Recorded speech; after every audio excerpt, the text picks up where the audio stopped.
Ed ora è il momento, come preannunciato, di scoprire che cos'è l'acquaponica. Smart Up è l'unione di un progetto che ha creato socialità, quindi unione di persone che credono nella sostenibilità, nel risparmio idrico e in una produzione dove all'interno di una serra andiamo a coltivare gli ortaggi con i pesci.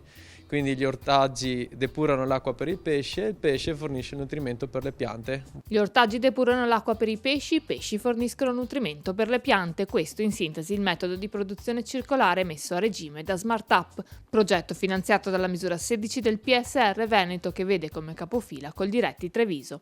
Un prodotto sostenibile prima di tutto, senza chimica naturalmente, che può essere replicato. Ora, a progetto concluso, si guarda al futuro in ottica di filiera. Come abbiamo visto, l'acquaponica deve essere valorizzata, soprattutto i suoi prodotti, no? Per farlo ci sono due strade: o la produzione, diciamo, magari se troviamo aziende che hanno già un complesso agrituristico o qualche complesso turistico, possono avere il loro impianto di acquaponica. Per gli altri piccoli produttori è necessaria una filiera dove ci siano tante aziende collegate tra di loro che possano vendere i loro prodotti d'acquaponica e in questo modo valorizzarli o addirittura poter entrare in quello che è il mercato, diciamo, più ampio. A sostenere la ricerca anche il Dipartimento DAFNAE dell'Università di Padova. Il progetto, che appunto oggi con questo convegno trova un po' la sua battuta finale, ha gettato un po' le basi per ampliare quello che è il mondo dell'acquaponica, che è partito un po' in sordina negli ultimi anni, si sta affermando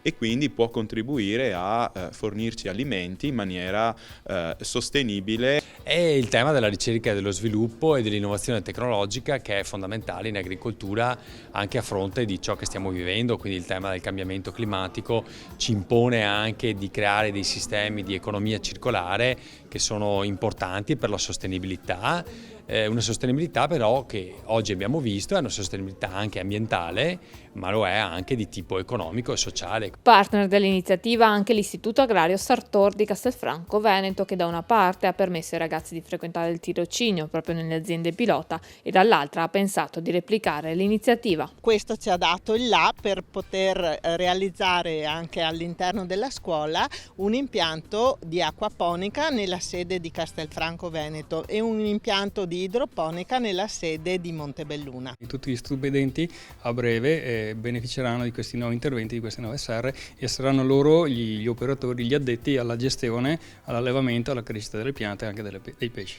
Più che soddisfatta del progetto anche Coldiretti Treviso. Coldiretti ovviamente è a disposizione dei giovani, dei nuovi aspiranti imprenditori, perché appunto Coldiretti è un'associazione di produttori, di aziende, ed è qui ovviamente per seguire tutto ciò che serve all'azienda a partire dalla parte burocratica, operativa e finanziaria regionale, insomma, per cui noi siamo qui maggior ragione per dare uno stimolo e un contributo reale agli aspiranti giovani imprenditori o chi per esso ha un'idea o una startup da voler avviare.